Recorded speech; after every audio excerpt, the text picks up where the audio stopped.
All eyes are on Washington, D.C. tonight. We're just 24 hours into a government shutdown, and we're already starting to see the impacts. The Mississippi River Visitor Center in St. Paul is closed due to a lapse in federal funding. This is the message on the U.S. Forest Service website showing the partisan politics at play. It blames the, quote, radical left Democrats for the shutdown. Here's where things stand right now. Up to 750,000 federal workers are facing a paycheck pause while the shutdown continues. Permanent layoffs could start in a matter of days. The White House is pausing or canceling billions of dollars of funding for blue states. That includes money meant to fight climate change here in Minnesota.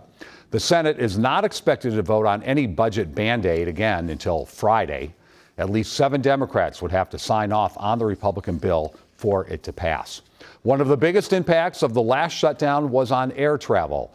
TSA employees were forced to work without pay for weeks, and some eventually stopped showing up.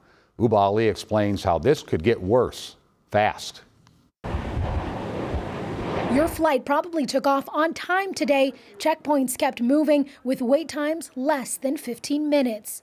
But behind the scenes, pressure is building. Our folks are pretty demoralized and pretty discouraged. The TSA agents helping you board that plane are working without pay.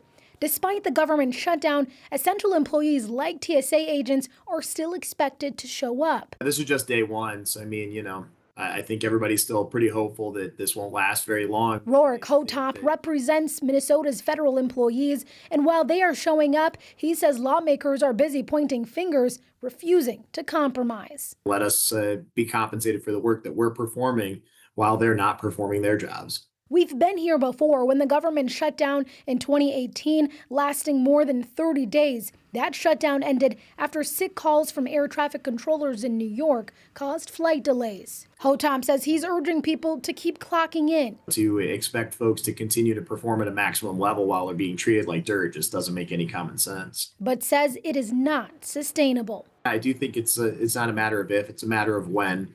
The American public will start to see some side effects of this shutdown, and it will start to sting everyone. For now, it's federal workers like the TSA agents and correctional officers in federal prisons keeping the system running, unpaid. Now the White House and the Congress need to do the same. Uba Ali, WCCO News. Not everything the federal government does will be impacted quite yet. Social Security, jobless benefits, SNAP benefits, and Medicare and Medicaid payments will continue to go out as normal, at least for the next 30 days. However, if you're applying for new benefits, you may see delays.